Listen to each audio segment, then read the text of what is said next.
अध्याय 5 वैज्ञानिक साक्ष्य। क्या पुरातत्व शास्त्र यीशु की जीवनी की पुष्टि करता है या इसका खंडन करता है? मेरे लंच में डॉ के साथ कुछ अजीब था। जेफरी मैकडोनाल्ड, वह वहां था, नॉर्थ कैरोलिना के अदालत के एक सम्मेलन कक्ष में, ट्यूना मछली का सैंडविच और आलू के चिप्स खाते हुए खुशमिजाज टिप्पणियां करते हुए और आमतौर पर मजे में था। एक नजदीकी कमरे में 1 दर्जन जुरर्स एक ब्रेक ले रहे थे जब उन्होंने भयानक सबूत सुने कि मैकडोनाल्ड ने अपनी पत्नी और 2 छोटी बेटियों की बेरहमी से हत्या की थी। जब हमने अपना खाना खत्म किया तो मैं खुद को मैकडोनाल्ड से स्पष्ट सवाल पूछने से रोक नहीं सका। मैंने कहा, आप ऐसा कैसे व्यवहार कर सकते हैं जैसे कुछ गलत नहीं है? मेरी आवाज आश्चर्य और आक्रोश के मिश्रण में थी। क्या आपको जरा भी चिंता नहीं है कि वे जुरर्स आपको दोषी ठहरा सकते हैं? मैकडोनाल्ड ने आराम से अपने आधे खाए सैंडविच को झूरी के कमरे की ओर इशारा किया। उन पर, उसने हंसते हुए कहा, वे मुझे कभी दोषी नहीं ठहराएंगे। फिर, जाहिर तौर पर यह समझते हुए कि ये शब्द कितने निराशाजनक लग रहे थे, उसने जल्दी से जोड़ा, मैं निर्दोष हूं, आपको पता है। यह आखिरी बार था जब मैंने उसे हंसते सुना। कुछ ही दिनों में पूर्व ग्रीन बेरेट और आपातकालीन कक्ष के चिकित्सक को अपनी पत्नी कॉलेट और अपनी बेटियों किम्बरली, जो 5 साल की थी, और क्रिस्टन, जो 2 साल की थी, को चाकू मारकर हत्या करने का दोषी पाया गया। उसे तुरंत जीवन की सजा सुनाई गई और हथकड़ियों में ले जाया गया। मैकडोनाल्ड, जिसकी कहानी को जो मैकगिनिस ने बेस्ट सेलर और टीवी फिल्म फेटल विजन में शानदार तरीके से बताया, इतना आत्मविश्वासी था कि उसे लगा कि उसका बहाना उसे हत्या से बचा लेगा। उसने जांचकर्ताओं को बताया कि वह सोफे पर सो रहा था जब नशे में धुत हिप्पियों ने उसे रात के बीच में जगाया। उसने कहा कि उसने उनका सामना किया इस प्रक्रिया में चाकू लगने और बेहोश होने के दौरान। जब वह जागा तो उसने पाया कि उसका परिवार हत्या कर दिया गया है। जांचकर्ताओं को शुरुआत से ही संदेह था। लिविंग रूम में जीवन और मृत्यु की लड़ाई के कुछ ही संकेत थे। मैकडोनाल्ड के जख्म सतही थे। हालांकि उसकी दृष्टि कमजोर थी, फिर भी वह अपने हमलावरों का विस्तृत वर्णन देने में सक्षम था, भले ही उसने चश्मा नहीं पहना था। हालांकि केवल संदेह से दोषी ठहराना नहीं होता, इसके लिए ठोस सबूत की जरूरत होती है। मैकडोनाल्ड के मामले में जांचकर्ताओं ने उसके झूठ के जाल को सुलझाने और उसे हत्या का दोषी ठहराने के लिए वैज्ञानिक प्रमाणों पर भरोसा किया। अदालती मामलों में आमतौर पर इस्तेमाल होने वाले वैज्ञानिक सबूतों की एक विस्तृत विविधता है, जिसमें डीएनए टाइपिंग, फोरेंसिक एंथ्रोपोलॉजी और विश्व विज्ञान शामिल हैं। मैकडोनाल्ड के मामले में यह सेरोलॉजी, रक्त प्रमाण और ट्रेस प्रमाण थे जिन्होंने उसे जेल भेजा। एक असाधारण और अभियोजकों के लिए भाग्यशाली संयोग में मैकडोनाल्ड के परिवार के प्रत्येक सदस्य का रक्त समूह अलग था। रक्त के धब्बे कहां पाए गए, इसका विश्लेषण करके जांचकर्ताओं ने उस घातक शाम की घटनाओं के क्रम को फिर से बनाने में सक्षम थे, और यह मैकडोनाल्ड के उस संस्करण के सीधे विपरीत था जो उसने बताया था। विभिन्न स्थानों पर बिखरे हुए छोटे नीले पजामा के धागों का वैज्ञानिक अध्ययन भी उसके बहाने को खारिज करता है, और सूक्ष्म विश्लेषण ने यह दिखाया कि उसके पजामे में जो छेद थे वे घर में घुसपैठ करने वालों द्वारा इस्तेमाल किए गए बर्फ के चाकू से नहीं बने हो सकते, जैसा कि उसने दावा किया था। संक्षेप में, यह एफबीआई के तकनीशियन थे जो सफेद लैब कोट पहने हुए थे, जो वास्तव में मैकडोनाल्ड की सजा के पीछे थे। वैज्ञानिक सबूत यह तय करने में महत्वपूर्ण योगदान दे सकते हैं कि क्या नए नियम में यीशु के बारे में जो विवरण दिए गए हैं वे सटीक हैं, जबकि सेरोलॉजी और विश्व विज्ञान इस मुद्दे पर कोई प्रकाश नहीं डाल सकते। एक और श्रेणी का वैज्ञानिक प्रमाण है। पुरातत्व का क्षेत्र गॉस्पेल्स की विश्वसनीयता पर बड़ा प्रभाव डालता है। कभी कभी इसे टिकाऊ कचरे का अध्ययन कहा जाता है। पुरातत्व में कलाकृतियों, वास्तुकला, कला, सिक्कों, स्मारकों, दस्तावेजों और प्राचीन संस्कृतियों के अन्य अवशेषों को उजागर करना शामिल है। विशेषज्ञ इन अवशेषों का अध्ययन करते हैं ताकि यह जान सकें कि जब यीशु प्राचीन फिलिस्तीन की धूल भरी सड़कों पर चलते थे तब जीवन कैसा था।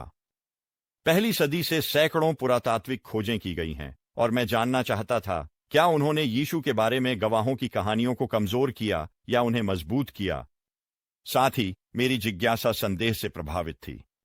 मैंने बहुत से ईसाइयों को यह कहते सुना है कि पुरातत्व बहुत कुछ साबित कर सकता है, जबकि वास्तव में यह उतना नहीं कर सकता।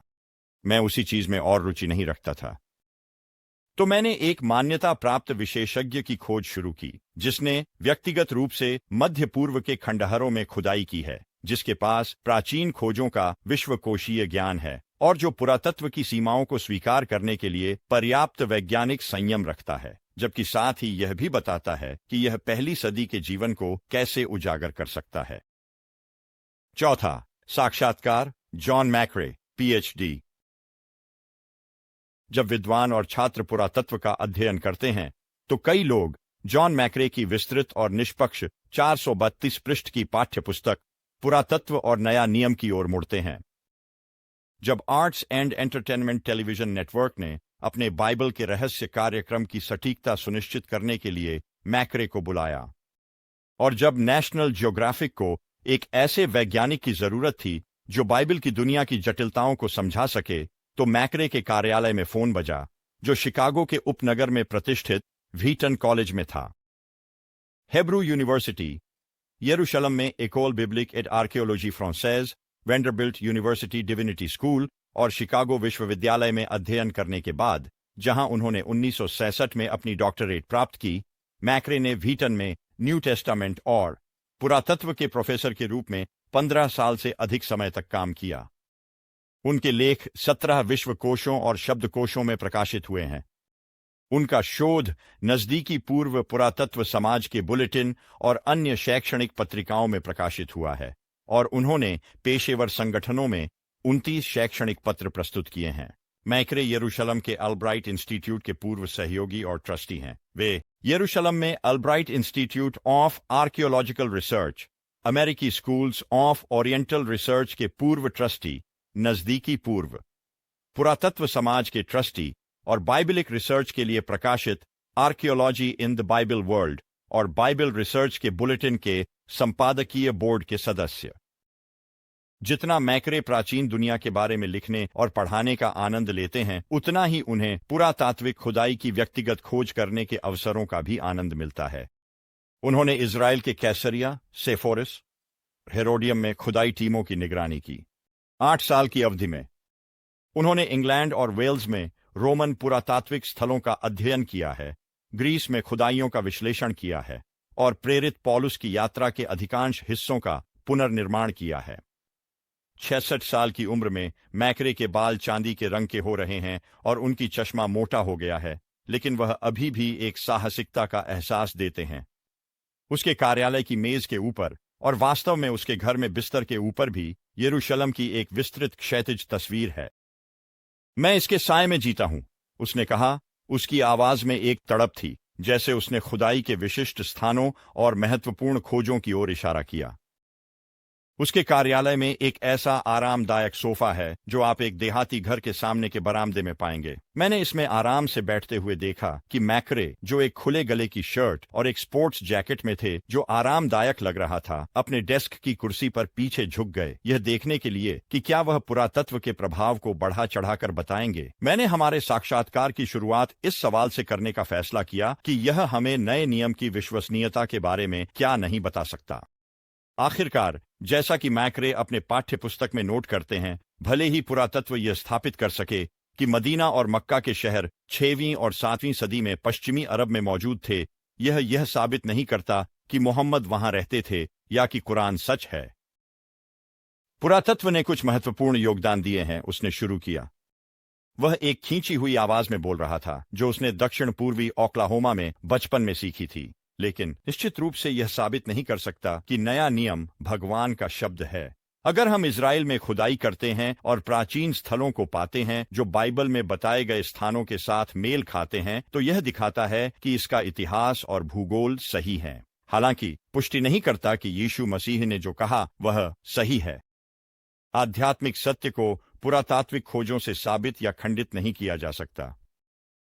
एक उपमा के रूप में उसने हेनरिच श्लीमन की कहानी पेश की, जिसने होमर की इलियड की ऐतिहासिक सटीकता को साबित करने के प्रयास में ट्रॉय की खोज की। उसने ट्रॉय को पाया, मैक्रे ने एक हल्की मुस्कान के साथ कहा, लेकिन इससे यह साबित नहीं हुआ कि इलियड सच है। यह केवल एक विशेष भौगोलिक संदर्भ में सटीक था। एक बार जब हमने यह तय कर लिया कि पुरातत्व क्या स्थापित नहीं कर सकता, तो मैं यह जानने के लिए उत्सुक था कि यह नए नियम के बारे में हमें क्या बता सकता है। मैंने इस विषय पर चर्चा शुरू करने का फैसला किया, जो मेरे कानूनी पृष्ठभूमि के साथ एक जांच पत्रकार के रूप में अनुभव से निकला। जब यह तय करने की कोशिश की जाती है कि क्या एक गवाह सच बोल रहा है, तो पत्रकार और वकील उसकी गवाही के सभी तत्वों का परीक्षण करते हैं जिन्हें परीक्षण किया जा सकता है। अगर इस जांच से यह पता चलता है कि उस व्यक्ति ने उन विवरणों में गलती की, तो इससे उसकी पूरी कहानी की सत्यता पर काफी संदेह होता है। हालांकि अगर बारीकियां सही निकलती हैं, तो यह कुछ संकेत है, न कि निर्णायक प्रमाण, लेकिन यह कुछ सबूत है कि शायद गवाह अपनी पूरी कहानी में विश्वसनीय है।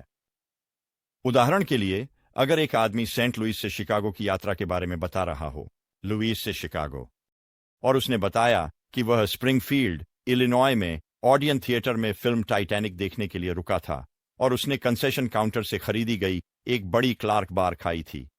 जांचकर्ता यह निर्धारित कर सकते हैं कि क्या स्प्रिंगफील्ड में ऐसा थिएटर मौजूद है, साथ ही यह भी कि क्या वह इस विशेष फिल्म को दिखा रहा था और उस समय इस विशेष ब्रांड और आकार की कैंडी बार बेच रहा था जब उसने कहा कि वह वहां था। अगर उनके निष्कर्ष उस व्यक्ति के दावे के विपरीत हैं, यह वास्तव में उसकी विश्वसनीयता को खराब करता है।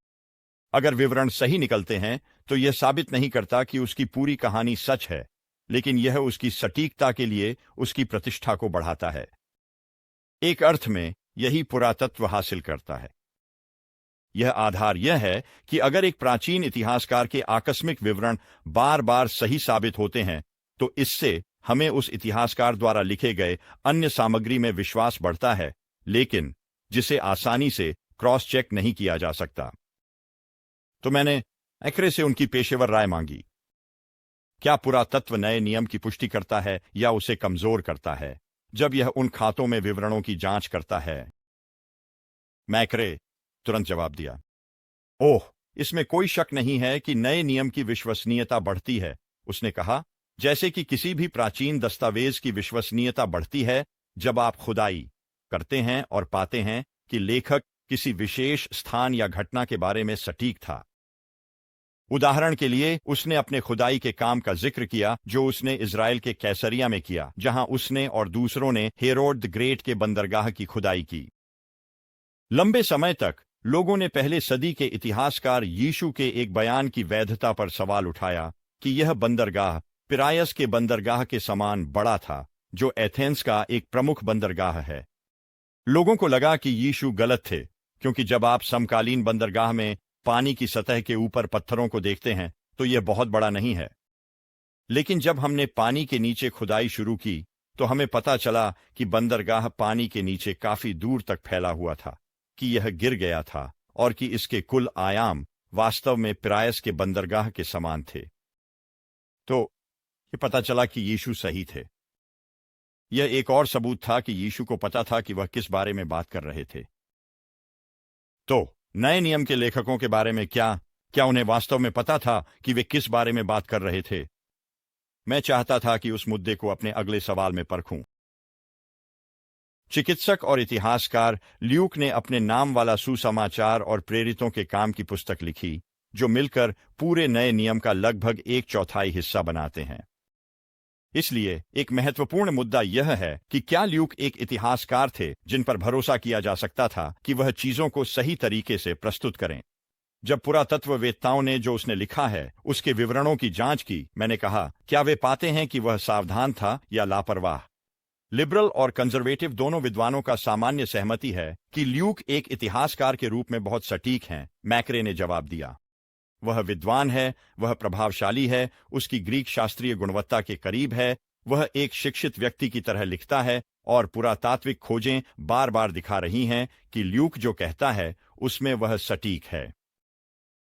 वास्तव में उसने जोड़ा, ऐसे कई उदाहरण हुए हैं जो बंदरगाह की कहानी के समान हैं, जिनमें विद्वानों ने सोचा कि ल्यूक किसी विशेष संदर्भ में गलत थे। केवल बाद में खोजों ने पुष्टि की कि वह जो लिखे थे उसमें वह सही थे। उदाहरण के लिए, ल्यूक 3 पद वेंग में वह लिसिनियस का उल्लेख करता है कि वह लगभग 27 ईस्वी में अबिलीन का टेट्रार्क था। सालों तक विद्वानों ने इसे इस बात के सबूत के रूप में देखा कि ल्यूक को यह नहीं पता था कि वह किस बारे में बात कर रहा है, क्योंकि सभी को पता था कि लिसिनियस एक टेट्रार्क नहीं था बल्कि आधी सदी पहले चैल्किस का शासक था। अगर ल्यूक उस बुनियादी तथ्य को सही नहीं बता सकता तो उन्होंने सुझाव दिया तो जो कुछ भी उसने लिखा है उस पर भरोसा नहीं किया जा सकता। तभी पुरातत्व शास्त्र कदम रखा। बाद में टिबेरियस के समय का एक लेख मिला जो ईस्वी 14 से 27 के बीच का है। 14 से 27, जिसमें लिसिनियस को दमिश्क के पास अबेला में टेट्रार्क के रूप में नामित किया गया है, जैसे कि ल्यूक ने लिखा था। मैक्रे ने समझाया। यह पता चला कि 2 सरकारी अधिकारी थे जिनका नाम लिसिनियस था। एक बार फिर ल्यूक को बिल्कुल सही साबित किया गया। एक और उदाहरण ल्यूक का संदर्भ है प्रेरितों के काम 17 पद 6 में, जिसमें उसने पॉलिटार्क्स का उल्लेख किया है, जिसे NIV द्वारा शहर के अधिकारी के रूप में अनुवादित किया गया है, थेस्सलोनिका के शहर में। लंबे समय तक लोगों ने सोचा कि ल्यूक गलत थे, क्योंकि प्राचीन रोमन दस्तावेजों में पॉलिटार्क्स शब्द का कोई सबूत नहीं मिला था, मैक्रे ने कहा। हालांकि पहले सदी के ताबूत पर एक लेख मिला जो शुरू होता है पॉलिटार्क्स के समय में। आप ब्रिटिश म्यूजियम जा सकते हैं और इसे खुद देख सकते हैं। और फिर देखिए, पुरातत्वविदों ने 35 से अधिक शिलालेख पाए हैं जो पॉलिटार्क्स का उल्लेख करते हैं। इनमें से कई थेस्सलोनिका में हैं, उसी समय से जिसका ल्यूक ने उल्लेख किया था। एक बार फिर आलोचक गलत थे और ल्यूक को सही साबित किया गया। एक आपत्ति मेरे मन में आई। हाँ, लेकिन अपने सुसमाचार में ल्यूक कहता है कि यीशु अंधे आदमी बार्टिमियस को ठीक कर रहे थे तब वह जेरिको में प्रवेश कर रहे थे, जबकि मार्क कहते हैं कि वह जेरिको बाहर आ रहे थे। क्या यह एक स्पष्ट विरोधाभास नहीं है जो नए नियम की विश्वसनीयता पर संदेह डालता है? मैक्रे मेरे सवाल की स्पष्टता से प्रभावित नहीं हुए। बिल्कुल नहीं, उनका जवाब आया। यह केवल एक विरोधाभास लगता है क्योंकि आप समकालीन दृष्टिकोण से सोच रहे हैं जिसमें शहर बनाए जाते हैं और वहीं रहते हैं, लेकिन ऐसा हमेशा से नहीं था। जेरिको प्राचीन समय में कम से कम 4 अलग अलग स्थानों पर था जो 1/4 मील तक अलग थे। शहर को नष्ट कर दिया गया और इसे किसी अन्य जल स्रोत या नए रास्ते के पास या किसी पहाड़ के पास फिर से बसाया गया। बात यह है कि आप एक स्थान से बाहर आ रहे हो जहां जेरिको था और दूसरे स्थान में जा रहे हो, जैसे कि उपनगर शिकागो के एक हिस्से से दूसरे हिस्से में जाना। आप जो कह रहे हैं वह यह है कि ल्यूक और मार्क दोनों सही हो सकते हैं। मैंने पूछा, यह सही है। यीशु एक ही समय में जेरिको के एक क्षेत्र से बाहर जा रहे होंगे और दूसरे में प्रवेश कर रहे होंगे। एक बार फिर पुरातत्व ने ल्यूक की एक और चुनौती का जवाब दिया, और चूंकि नए नियम का एक बड़ा हिस्सा उनके द्वारा लिखा गया है, यह बेहद महत्वपूर्ण है कि ल्यूक को एक बहुत ही सटीक इतिहासकार के रूप में स्थापित किया गया है, यहां तक कि सबसे छोटे विवरणों में भी। एक प्रमुख पुरातत्वविद ने ल्यूक के 32 देशों, 54 शहरों और 9 द्वीपों के संदर्भों का ध्यानपूर्वक अध्ययन किया और उन्हें एक भी गलती नहीं मिली। यहां मुख्य बात है, अगर ल्यूक अपने ऐतिहासिक रिपोर्टिंग में इतनी सावधानी से सटीक थे, तो इस विषय पर एक किताब ने कहा, हम किस तार्किक आधार पर मान सकते हैं कि वह उन मामलों में विश्वास करने वाले या असत्य थे, न केवल उनके लिए बल्कि दूसरों के लिए भी कहीं अधिक महत्वपूर्ण थे, जैसे कि यीशु का पुनरुत्थान, जो उसकी दिव्यता का सबसे प्रभावशाली प्रमाण है, जिसके बारे में ल्यूक कहते हैं कि यह कई विश्वसनीय सबूतों द्वारा दृढ़ता से स्थापित किया गया था। प्रेरितों के काम 1-3। पुरातत्व ल्यूक की विश्वसनीयता का समर्थन कर सकता है, लेकिन वह नए नियम के एकमात्र लेखक नहीं है। मैंने सोचा कि वैज्ञानिकों का जॉन के बारे में क्या कहना होगा, जिनके सुसमाचार को कभी कभी संदिग्ध माना जाता था क्योंकि उन्होंने ऐसे स्थानों के बारे में बात की जो सत्यापित नहीं किए जा सके। कुछ विद्वानों का आरोप है कि चूंकि उन्होंने यीशु के जीवन की इन बुनियादी जानकारियों को सही नहीं किया, इसलिए जॉन उन घटनाओं के करीब नहीं रहे होंगे। हालांकि हाल के वर्षों में उस निष्कर्ष को उलट दिया गया है। मैक्रे ने बताया कि कई खोजों ने जॉन को बहुत सटीक साबित किया है। उदाहरण के लिए, जॉन 5 पद 1 से 15 तक यह दर्ज करता है कि कैसे यीशु ने बेथेस्डा के तालाब के पास एक अपंग को ठीक किया। जॉन यह विवरण देते हैं कि तालाब में 5 पोर्टिको थे। लंबे समय तक लोगों ने इसे जॉन की असत्यता के उदाहरण के रूप में उद्धृत किया, क्योंकि ऐसा कोई स्थान नहीं मिला था। लेकिन हाल ही में थेस्टा का तालाब खुदाई किया गया है। यह शायद जमीन से 40 फीट नीचे है, और सच में वहां 5 पोर्टिको थे, जिसका मतलब है कॉलोनाडेड बरामदे या रास्ते, बिल्कुल वैसे ही जैसे जॉन ने वर्णित किया था। और आपके पास अन्य खोजें हैं। जॉन 9 पद 7 से सिलोआम का तालाब, जॉन शोर पद 12 से याकूब का कुआं, जाफा गेट के पास पत्थर की पक्की सड़क का संभावित स्थान जहां यीशु ने जॉन 19:13 में पिलातुस के सामने प्रकट हुए, यहां तक कि पिलातुस की अपनी पहचान। इन सभी ने जॉन के सुसमाचार को ऐतिहासिक विश्वसनीयता दी है। तो यह इस आरोप को चुनौती देता है कि जॉन का सुसमाचार यीशु के बाद इतना लंबा लिखा गया कि यह संभवतः सटीक नहीं हो सकता। मैंने कहा, बिल्कुल, उन्होंने जवाब दिया। वास्तव में मैक्रे ने दोहराया कि डॉ ब्रूस मेट्जगर ने बताया कि पुरातत्वविदों ने जॉन अध्याय 18 का एक टुकड़ा पाया, जिसे लगभग ईस्वी 125 की तारीख दी गई। इससे 125 यह दिखाते हुए कि जॉन की प्रतियां इतनी जल्दी और मिस्र तक मौजूद थीं। पुरातत्व ने प्रभावी ढंग से इस अटकल को नष्ट कर दिया है कि जॉन को दूसरे सदी में लिखा गया था, जो यीशु के जीवन के बाद इतना लंबा था कि यह विश्वसनीय हो सके। अन्य विद्वानों ने मार्क के सुसमाचार पर भी हमला किया है, जिसे आमतौर पर यीशु के जीवन का पहला लेखन माना जाता है। नास्तिक माइकल मार्क ने मार्क पर यह आरोप लगाया कि वह फिलिस्तीनी भूगोल के बारे में अनजान है, जिसका वह कहना है कि यह दर्शाता है कि वह यीशु के समय में उस क्षेत्र में नहीं रह सकता था। विशेष रूप से वह मार्क 7 पद 31 का उल्लेख करता है। फिर यीशु तीर के आसपास के क्षेत्र को छोड़कर सिडोन के माध्यम से गलील के समुद्र की ओर और डेकापोलिस के क्षेत्र में गए। मार्क ने कहा कि इन दिशाओं को देखते हुए यीशु गलील के समुद्र से सीधे दूर जा रहे होते। जब मैंने मार्क की आलोचना मैक्रे के सामने रखी तो उन्होंने अपनी भौहें सिकोड़ लीं और फिर एक हलचल में लग गए। मार्क का एक ग्रीक संस्करण अपनी शेल्फ से निकालते हुए, संदर्भ पुस्तकों को उठाते हुए और प्राचीन फिलिस्तीन के बड़े नक्शे खोलते हुए। इन आलोचकों का जो मानना है वह यह है कि यीशु अपनी कार में बैठकर इंटरस्टेट पर तेजी से घूम रहे हैं, लेकिन वह स्पष्ट रूप से ऐसा नहीं था, उन्होंने कहा। मूल भाषा में पाठ को पढ़ते हुए, पहाड़ी इलाके और क्षेत्र की संभावित सड़कों को ध्यान में रखते हुए और यह देखते हुए कि डेकापोलिस का उपयोग 10 शहरों के संघ को संदर्भित करने के लिए ढीले तरीके से किया गया था, जो समय समय पर बदलते रहते थे, मैक्रे ने नक्शे पर एक तार्किक मार्ग खींचा जो मार्क के विवरण के साथ सटीक रूप से मेल खाता था। जब सब कुछ उचित संदर्भ में रखा जाता है तो उसने निष्कर्ष निकाला तो कोई समस्या नहीं है। मार्क की कहानी के साथ फिर से पुरातात्विक अंतर्दृष्टियों, नए नियम में जो पहली नजर में एक अड़चन लग रही थी, उसे समझाने में मदद की। मैंने मैक्रे से इस बारे में एक सामान्य सवाल पूछा, क्या उसने कभी किसी का सामना किया था